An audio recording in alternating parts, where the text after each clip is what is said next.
The steady beeping of monitors filled the room, a rhythmic reminder of the fragility of life.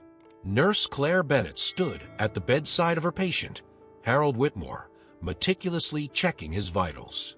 The 78-year-old businessman had been admitted after a severe heart attack, and while his prognosis was stable, his recovery would require delicate and attentive care. Claire, with her calm demeanor and years of experience, had taken it upon herself to ensure that every detail of his treatment was flawless.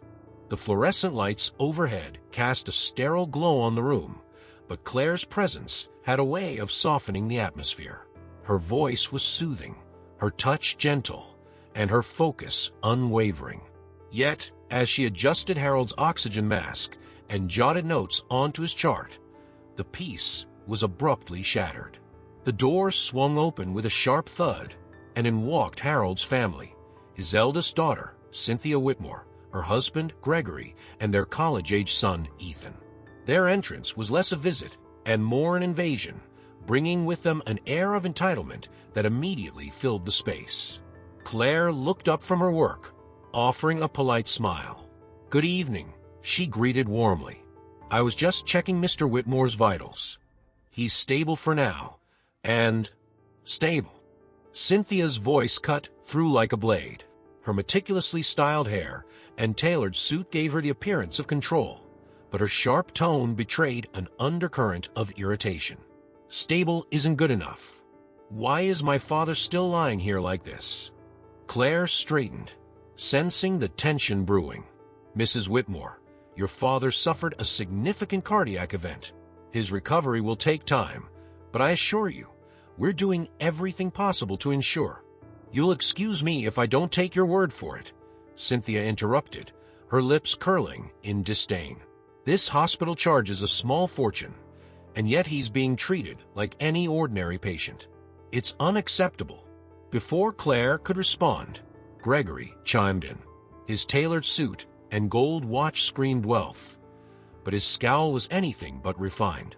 "You say he's being monitored, but where's the evidence? We've been here for 10 minutes, and all I see is someone fiddling with machines. Is that supposed to be impressive?" Claire took a steadying breath, her professionalism masking the frustration bubbling beneath the surface. "Sir, the equipment here is state-of-the-art, and I've personally been monitoring Mr. Whitmore throughout my shift. If you have concerns—" "Oh, we have concerns," Gregory snapped, crossing his arms. "Concerns about negligence, for starters. How do we know you haven't already missed something critical? After all, people like you aren't exactly known for handling high-profile patients." "People like me," Claire echoed, her voice calm but firm. "I assure you, every patient here receives the same high standard of care, regardless of their status." Ethan, who had been leaning casually against a wall, decided to chime in. "Yeah, right," he scoffed, his voice dripping with condescension. "I bet she treats this place like a 9 to 5. Clock in, clock out, and hope no one notices." Claire turned to the young man, her patience wearing thin. "Your grandfather's care is my top priority. Every action I've taken has been in his best interest." But her words seemed to fall on deaf ears. Cynthia stepped forward, her manicured finger pointed accusingly. "We'll see about that. I'll be speaking to the attending physician and the administration. If I find even the slightest hint of incompetence, you'll regret it." The threat hung in the air like a storm cloud. Claire's hands tightened around the clipboard she was holding, but she refused to let them see her falter. "You're welcome to speak with the attending physician," she replied evenly. "In the meantime, I'll continue ensuring your father receives the care he needs." Cynthia let out a scoff and turned on her heel, gesturing for her husband and son to follow. As they exited, Ethan smirked over his shoulder. "Better hope nothing happens to him," he muttered under his breath. The door slammed shut, leaving Claire alone with Harold. She exhaled slowly, her shoulders sagging under the weight of the confrontation. For a moment, she allowed herself to feel the sting of their words, the injustice of being judged so harshly without reason. But as she turned back to Harold, her resolve hardened. He lay motionless, his face pale but peaceful. In his vulnerable state, he reminded her why she had chosen this profession in the first place. It wasn't for the recognition or the praise. It was for moments like this, where compassion and care could make all the difference. "I won't let them scare me off," she murmured softly, almost to herself. "You're in good hands, Mr. Whitmore, no matter what they say." Hours later, as the night shift took over, Claire found herself replaying the encounter in her mind. She had faced difficult families before, but something about the Whitmores' arrogance was particularly grating. Still, she knew better than to let it distract her. Patience came first, always. In the quiet of the nurse's station, she reviewed Harold's chart, double-checking every detail to ensure nothing had been overlooked. Her diligence was unshakable, but a nagging thought lingered in the back of her mind. The Whitmores weren't the type to let things go. Their accusations, baseless as they were, could escalate, and Claire wasn't sure how far they were willing to go. But as she finished her notes and prepared to head home, one thing was clear: she wouldn't back down. Harold's life depended on her, and she wasn't about to let arrogance or privilege stand in the way of doing her job. Little did she know, this was only the beginning of a storm that would test her resolve, challenge her integrity, and ultimately change her life forever. The following morning, Claire arrived at the hospital earlier than usual, her footsteps echoing in the sterile corridors. Sleep had been elusive after the Whitmores' accusations, but she couldn't afford to let fatigue dull her focus. Today would be about one thing: ensuring Mr. Whitmore's recovery continued without interruption.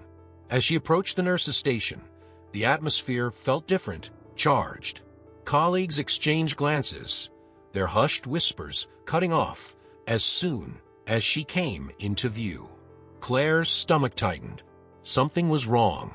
Claire called Dr. Sarah Miller, her attending physician and mentor, from her office doorway. Her usually composed expression was tinged with concern. "Can we talk?" Claire nodded and stepped inside, closing the door behind her. The small office smelled faintly of coffee and antiseptic. Sarah gestured for her to sit, then handed over a thin file. Claire opened it, her heart sinking as she skimmed the first page. "It's a formal complaint," Sarah explained, her voice calm but serious. "Cynthia Whitmore claims negligence and unprofessional conduct during her father's care." Claire's pulse quickened. Negligence? Unprofessional conduct? That's absurd. I've done everything by the book. More than that. "I know," Sarah said, leaning forward with a reassuring hand on Claire's arm. "But the Whitmores aren't just any family. They have connections, and they're not shy about using them. Administration is taking this seriously." Claire closed the file with a sharp snap, frustration bubbling beneath the surface. "I spent hours at his bedside last night. If I hadn't noticed the subtle change in his vitals, he might not have made it. And this is what I get in return." Sarah sighed. "I believe you, Claire. Your track record speaks for itself. But you need to be prepared. This kind of complaint can stick, especially when it's coming from people with influence." "What happens now?" Claire asked, her voice steadier than she felt. "An internal review," Sarah replied. "They'll interview staff, check your notes, and scrutinize every detail of Mr. Whitmore's care. It's standard procedure, but with the Whitmores involved, it could escalate." Claire nodded, forcing herself to stay composed. "Fine. Let them review. I've got nothing to hide." As she left Sarah's office, the weight of the situation pressed heavily on her shoulders. It wasn't just her reputation at stake. Her ability to continue caring for Harold depended on how this played out. Later that morning, as Claire prepared to check on Harold, she found Ethan lounging outside the room, scrolling through his phone. His usual smirk was firmly in place, but there was an edge to his demeanor that made her pause. "Oh, look who it is," he drawled, not bothering to look up. "Still here, huh? Thought you might have been replaced by now." Claire ignored the jab, brushing past him to enter the room. Harold lay motionless, his breathing steady, but Claire's practiced eye caught the faintest irregularity on the monitor. She frowned, checking his foreline and noting the subtle fluctuation in his heart rate. Ethan followed her in, leaning casually against the wall. "So, what's the verdict? You screw something up again." Claire turned to him, her patience wearing thin. "If you're going to be in here, I suggest you keep quiet while I work." Ethan raised his hands in mock surrender, but stayed put, watching her closely. His presence was distracting, but Claire forced herself to focus. Harold's condition wasn't alarming, but something about the numbers on the monitor nagged at her. "Is he getting worse?" Ethan asked suddenly, his tone uncharacteristically serious. Claire glanced at him, surprised by the question. "No, but I'm monitoring closely. If anything changes, I'll act immediately." Ethan didn't respond, his gaze flicking to his grandfather.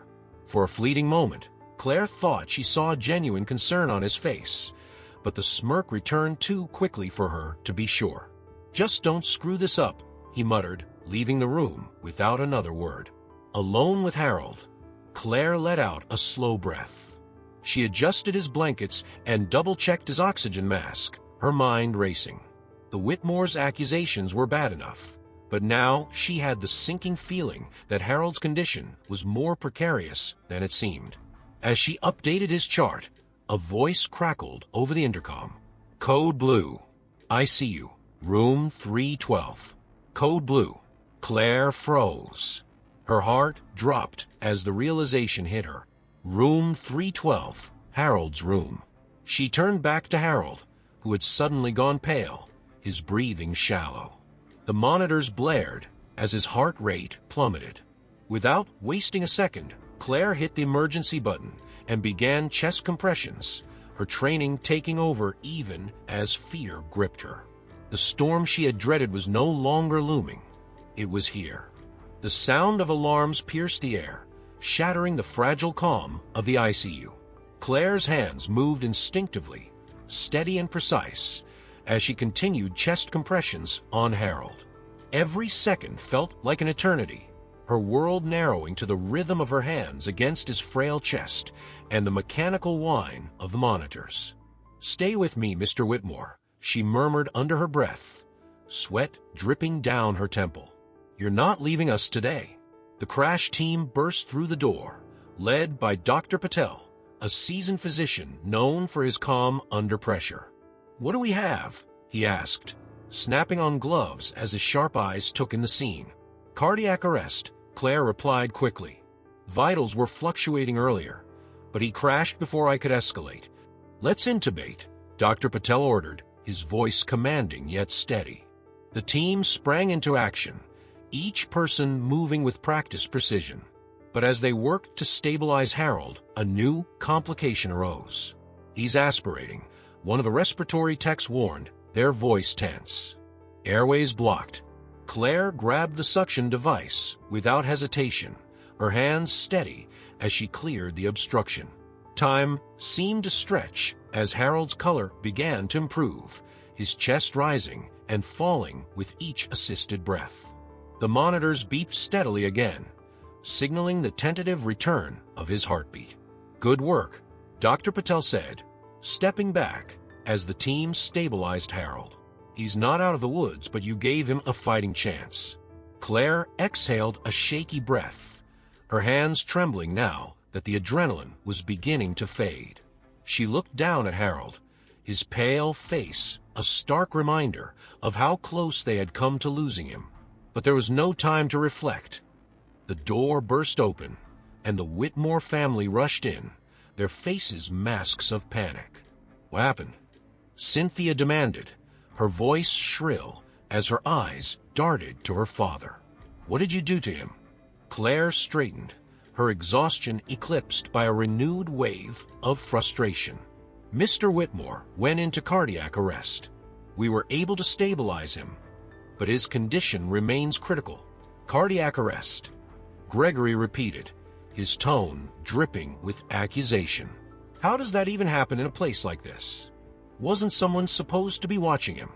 Cynthia's gaze zeroed in on Claire, her expression venomous. "You were supposed to be watching him. Isn't that your job?" Claire held her ground, meeting Cynthia's glare with a calm, professional demeanor. "I was monitoring him closely. When his vitals began to decline, I acted immediately, and the team responded as quickly as possible. Your father is alive because of the care he received." "Care?" Cynthia scoffed, stepping closer. "You call this care? My father almost died under your watch. If you had done your job properly, this wouldn't have happened."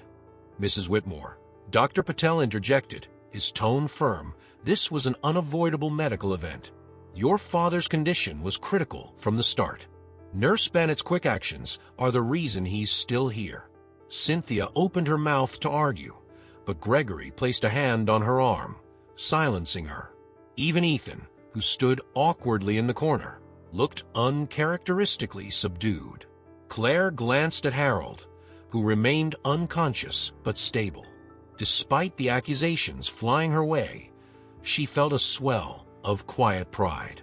She had done her job, done it well, and no amount of blame could take that away. "Let's give Mr. Whitmore some time to rest," Dr. Patel said, gesturing toward the door. "He needs a calm environment to recover." The family reluctantly left, their whispers trailing behind them. Claire stayed behind to update Harold's chart, her mind replaying the events of the past hour. She couldn't shake the feeling that this was far from over. As she stepped out into the hallway, Cynthia's voice reached her ears. "This isn't the end of it. She thinks she's untouchable, but we'll see about that." Claire's jaw tightened, but she didn't turn back. The storm was growing, but she was determined to stand firm.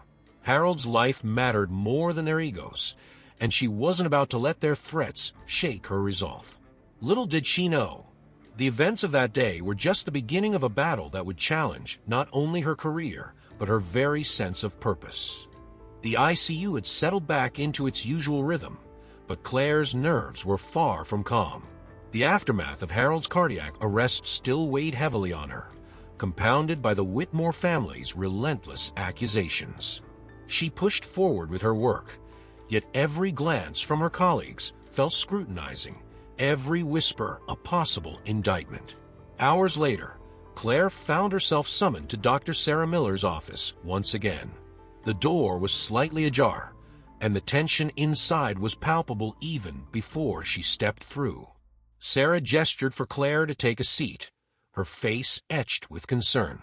"They've escalated the complaint," Sarah began, sliding a folder across the desk. "Cynthia Whitmore has filed a formal request for a full review of your actions. She's claiming that your negligence directly contributed to her father's cardiac arrest." Claire's stomach churned as she opened the folder. Inside were statements from Cynthia, Gregory, and Ethan, each one dripping with exaggerated accounts of her supposed incompetence. She skimmed the pages, her hands trembling. This is ridiculous," she said finally, her voice thick with frustration. "I saved his life, Sarah. How can they turn that into an accusation?" Sarah sighed, leaning forward. "I know, Claire. I've already spoken with the chief of staff to explain your side, but you need to be prepared. The Whitmores are influential, and their claims are being taken seriously." "Seriously?" Claire echoed, incredulous. They weren't even in the room when it happened. How can their opinions outweigh the medical facts? "It's not about facts," Sarah said grimly. "It's about perception. And right now, they're painting a picture of you as a reckless nurse who almost cost a patient his life." Claire swallowed hard, the weight of the situation pressing down on her. "So what do I do?" "For now, focus on your work," Sarah advised. "Document everything meticulously. And, Claire, don't let them rattle you. You did everything right." Claire nodded, though the knot in her stomach remained. As she left the office, the weight of the Whitmore's accusations hung heavy in her mind. They weren't just challenging her professionalism. They were attacking her very identity as a nurse. Later that evening, she returned to Harold's room, clipboard in hand. The man who had been at the center of all this turmoil lay unconscious, his breathing steady. She adjusted his fore and checked his vitals, her movements precise and deliberate. The tension from earlier began to ease as she focused on the task at hand. The door opened behind her, and Claire turned to find Ethan stepping in. His usual smug expression was absent, replaced by something resembling hesitation. He lingered by the doorway, his hands shoved into his pockets. "Hey," he muttered, not quite meeting her eyes. "How's he doing?" Claire blinked, surprised by the question. "Your grandfather is stable for now. His recovery will take time." Ethan nodded, shifting awkwardly. "Look, about earlier. I didn't mean to." "Didn't mean to what?" Claire interrupted, her voice calm but firm. "Mock me. Accuse me of not doing my job. Because that's exactly what you and your family have been doing since the moment you got here." Ethan flinched but didn't argue. For a moment, he seemed to wrestle with his words before finally speaking. I didn't think he'd pull through, you know? And I guess we were all just scared." Claire studied him for a moment, her frustration giving way to a flicker of understanding. "Fear doesn't excuse cruelty," she said evenly. "But I get it. You love your grandfather. I do too, in my own way. That's why I'm here." Ethan nodded again, his gaze dropping to the floor. "Anyway, thanks for, not giving up on him." Claire didn't respond, but she sensed a subtle shift in Ethan. As he left the room, she turned back to Harold, her resolve hardening. The Whitmores might be loud, but the truth was on her side, and she wasn't going to let their noise drown it out. Moments later, Harold's monitor beeped softly, signaling a slight change in his vitals. Claire frowned, leaning closer. His heartbeat was steady but slow, his oxygen levels dipping ever so slightly. She made a note to notify the attending physician immediately. Something wasn't right, and she wasn't about to ignore it. Outside the room, the Whitmore family hovered near the nurse's station, their hushed voices a sharp contrast to the chaos they had caused earlier. Cynthia glanced in Claire's direction, her expression unreadable, before turning back to Gregory. Whatever they were planning, Claire could feel the weight of it looming. As the night wore on, Claire couldn't shake the feeling that something bigger was unfolding, something that would force all their true colors to the surface. The next morning, Claire arrived at the hospital with a renewed sense of determination. Despite the sleepless night and the heavy burden of the Whitmores' accusations, she was resolute.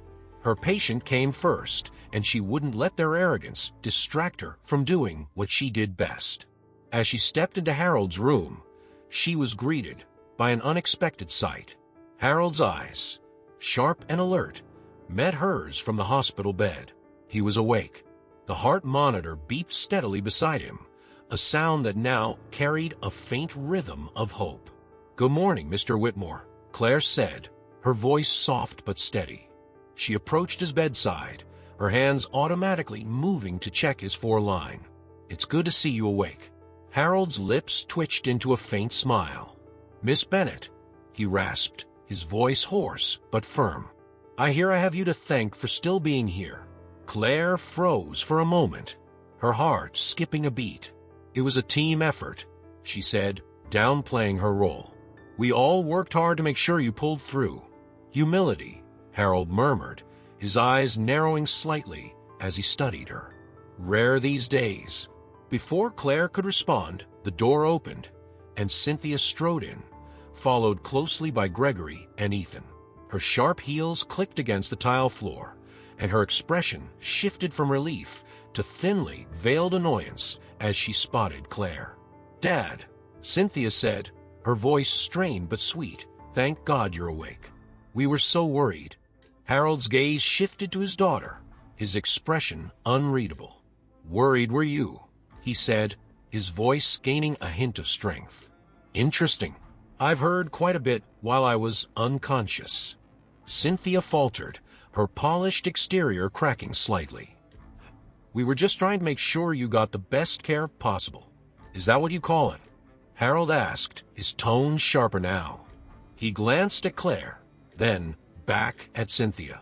Because what I've heard sounds more like accusations and entitlement than concern. Gregory stepped forward, clearing his throat. Harold, we only wanted what was best for you. If there were misunderstandings... There were no misunderstandings, Harold interrupted, his voice cutting through Gregory's excuses. I've raised my children to know the value of integrity and respect. Clearly, somewhere along the way, you've forgotten those lessons. Ethan shifted uncomfortably, his usual smugness replaced by nervous energy. Grandpa, we didn't mean... Enough, Harold said firmly. His commanding presence, even in a hospital bed, silenced the room. Miss Bennet, he continued, turning his attention back to Claire. Would you mind stepping out for a moment? I'd like a word with my family. Claire hesitated, her gaze flicking between Harold and his family. Of course, she said finally. I'll be right outside if you need anything. As she stepped into the hallway, the tension inside the room was almost tangible. The door clicked shut behind her, but muffled voices rose almost immediately. Cynthia's sharp tone clashed with Gregory's deep baritone, while Harold's authoritative voice cut through the chaos. Ethan's voice, softer but still audible, joined the fray, though his words were indistinct. Claire leaned against the wall, her arms crossed as she waited. She wasn't sure what Harold intended to say, but the power dynamics had clearly shifted. For the first time, it felt like someone was standing up to the Whitmores, and not just for her, but for the principles she had fought so hard to uphold. The door opened abruptly, and Cynthia stormed out, her face flushed with anger. Gregory followed close behind, his jaw tight, while Ethan trailed after them, his expression unreadable. None of them spared Claire a glance as they disappeared down the hallway. Moments later, Harold's voice called out from the room. Miss Bennet, could you come back in? Claire stepped inside, her pulse quickening. Harold was sitting upright, his expression calm but resolute. Close the door, he said. She did as he asked, then turned to face him. Is everything all right, Mr. Whitmore? Harold chuckled softly, though it turned into a slight cough. It will be, he said. But first, I need to make a few things right. Starting with you. Claire frowned slightly. I don't understand. You will, Harold replied, his voice firm. My family has a lot to learn about accountability. And thanks to you, they're about to get the lesson of a lifetime. The air in Harold Whitmore's hospital room felt charged, like the calm before a storm. Claire stood by his bedside, uncertain of what was to come, but acutely aware of the shift in Harold's demeanor. His once frail and vulnerable presence had transformed into something unyielding, a man ready to take control. You've been through a lot because of my family, Miss Bennet, Harold began, his voice raspy but steady. And for that, I owe you not just an apology but action. Claire tilted her head slightly, unsure of what he meant. Mr. Whitmore, I don't need apologies. My job is to care for patients, regardless of... Harold raised a hand to stop her. Please call me Harold, and let me finish. Your job may be to care for patients, but no one's job includes enduring humiliation and false accusations. My family crossed a line, and they need to understand the consequences of their actions. Claire opened her mouth to respond, but decided against it. She could see the determination in his eyes, the weight of his words signaling that this wasn't just an emotional outburst. Harold had a plan.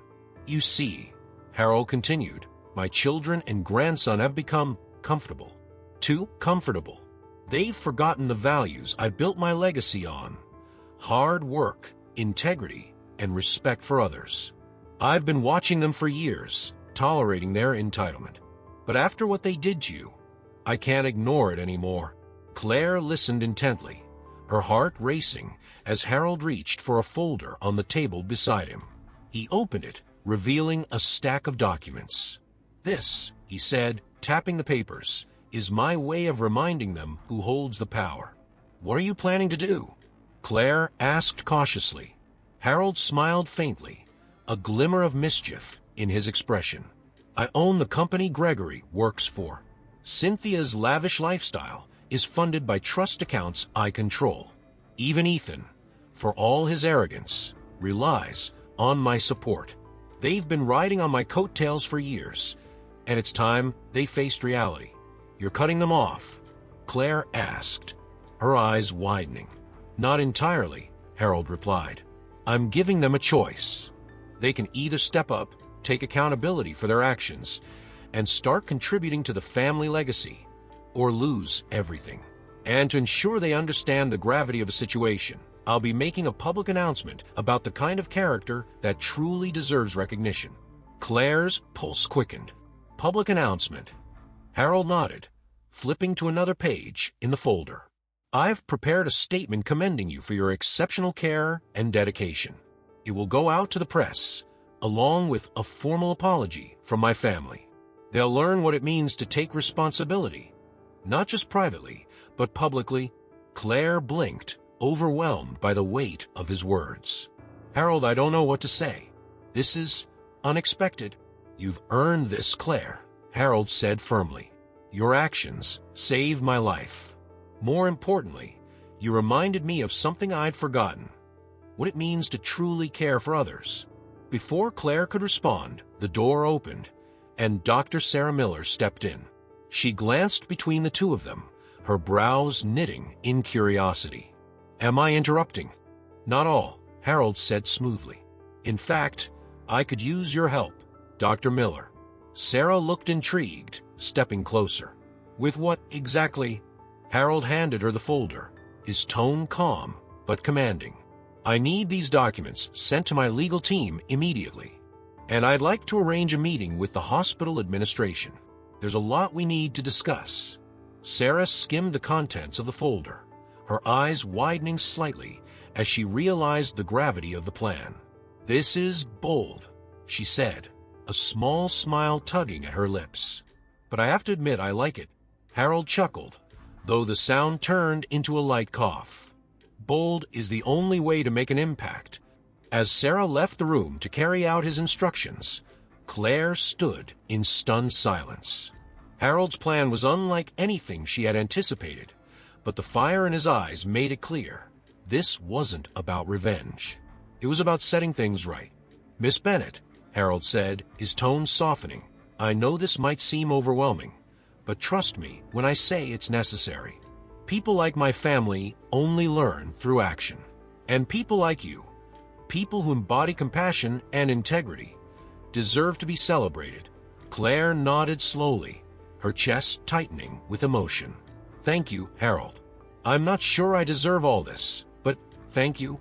Oh, you deserve it, Harold said with a smile. And when all this is done, you'll see just how much of a difference you've made, not just for me, but for everyone watching. As Claire left the room to continue her rounds, her mind raced with the implications of Harold's plan. The storm that had loomed over her for days was finally breaking, but whether it would bring resolution or more chaos remained to be seen. The hospital bustled with its usual hum of activity, but the tension radiating from Harold Whitmore's room was anything but ordinary. Inside, Claire stood near the window, organizing Harold's medication chart, while the man himself sat upright in his bed.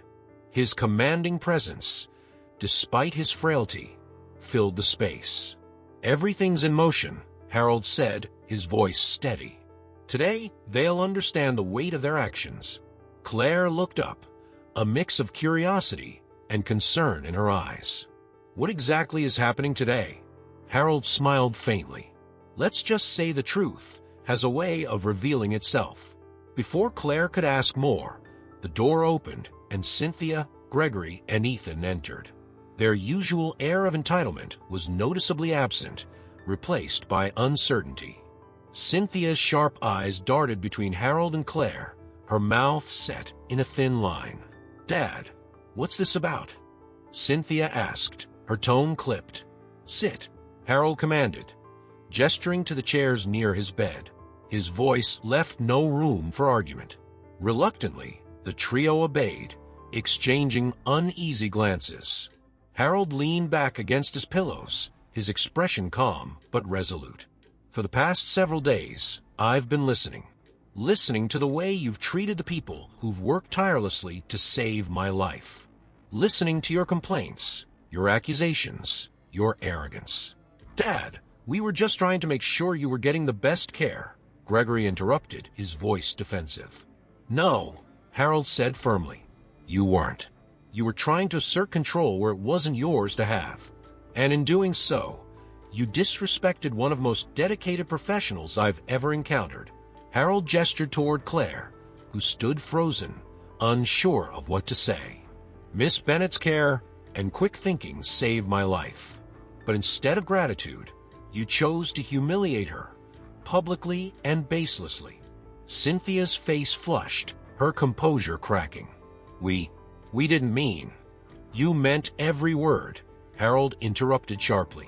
And now, it's time to face the consequences. He reached for the tablet on his bedside table and tapped the screen. A video began to play, projected onto the large monitor mounted on the wall. It was a recording of the formal commendation Harold had sent to the hospital administration and the media. In the video, Harold spoke with heartfelt sincerity. I owe my life to the dedication and expertise of Nurse Claire Bennett.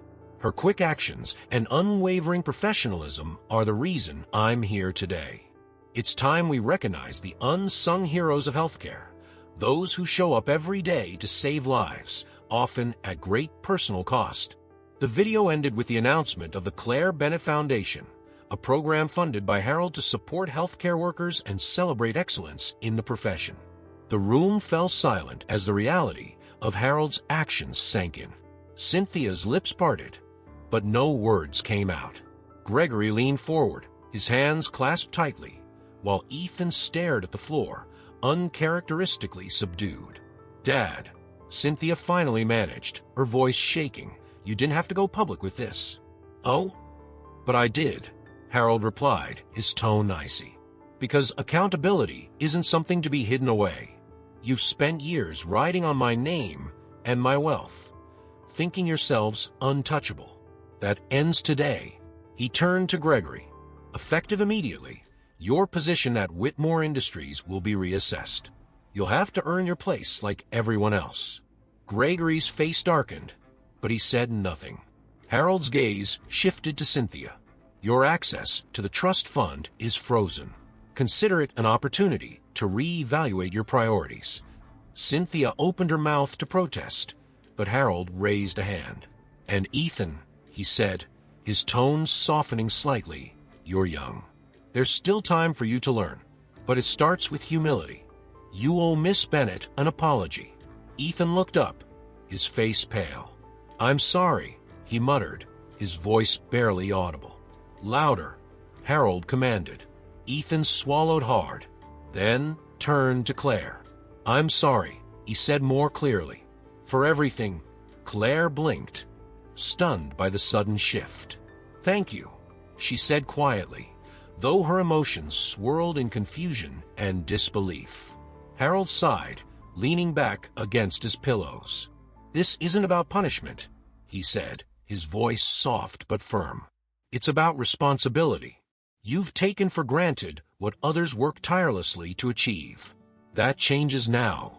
Cynthia stood abruptly, her chair scraping against the floor. I hope you know what you're doing, Dad, she said coldly before storming out.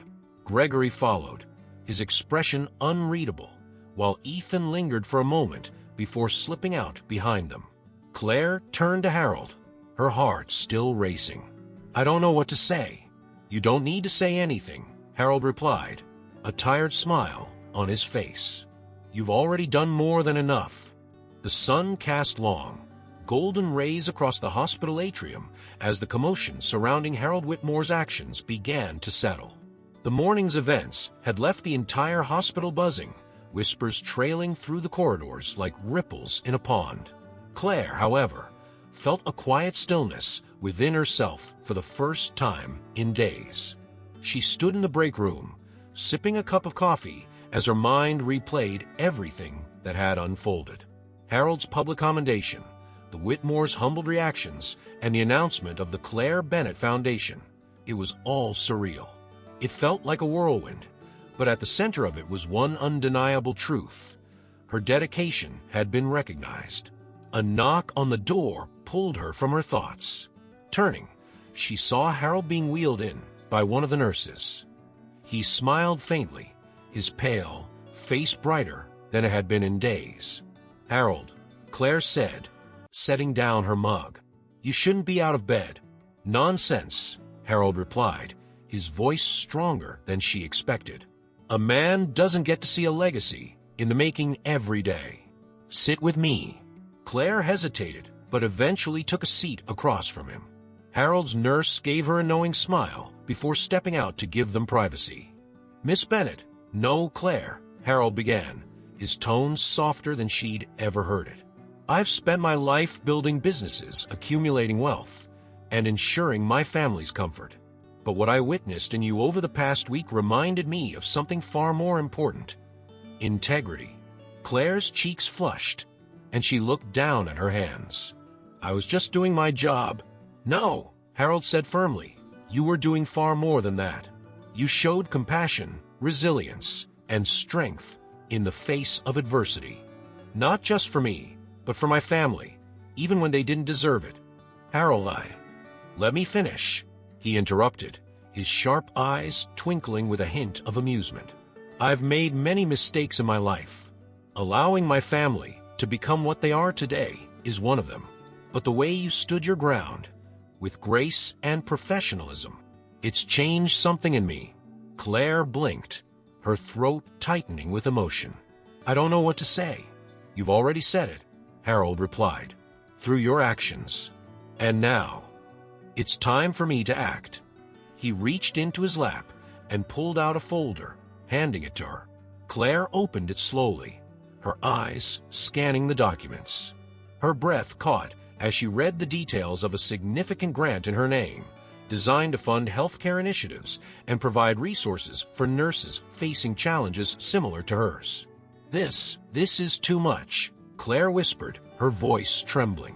"It's not enough," Harold said, smiling faintly. "But it's a start." Before Claire could respond, the door opened, and Dr. Sarah Miller stepped in, holding a small box. "Am I interrupting?" she asked, though her wide smile suggested she already knew the answer. "Not all," Harold said. "Come in." "I was just giving Claire here a glimpse of her future." Sarah walked over and handed the box to Claire. "This is from the hospital staff. We wanted to show our appreciation, too." Claire opened the box to reveal a plaque inscribed with her name, Claire Bennett, for exemplary dedication and compassion in healthcare. Tears welled in her eyes as she looked up at Sarah and Harold. "I don't know what to say. I'm just overwhelmed." "You don't have to say anything," Sarah said warmly. "Just know you've inspired all of us." The three of them sat in comfortable silence for a moment, the weight of the past week slowly lifting. Claire glanced at Harold, who seemed at peace for the first time since she'd met him. "You've changed things, Harold," she said softly. "And so have you," he replied. "Now, it's time for both of us to keep going." That evening, as Claire left the hospital, the sky was painted in hues of pink and orange. She paused outside, breathing in the crisp air. For the first time in what felt like forever, she wasn't just a nurse struggling to do her job. She was someone who had made a difference. The world hadn't changed overnight, but in her heart, Claire knew this was the beginning of something far greater. And as she walked toward her car, she felt the weight of the week fall away, replaced by a renewed sense of purpose and hope. Now that you've followed this story full of twists and emotions, we'd love to hear from you. Comment below and share what you thought about the plot and which moment was your favorite or most gripping. Don't forget to leave a like. And if you enjoyed this story, don't forget to subscribe to the channel. This way, you won't miss any new stories we share. Thank you for listening, and see you in the next story.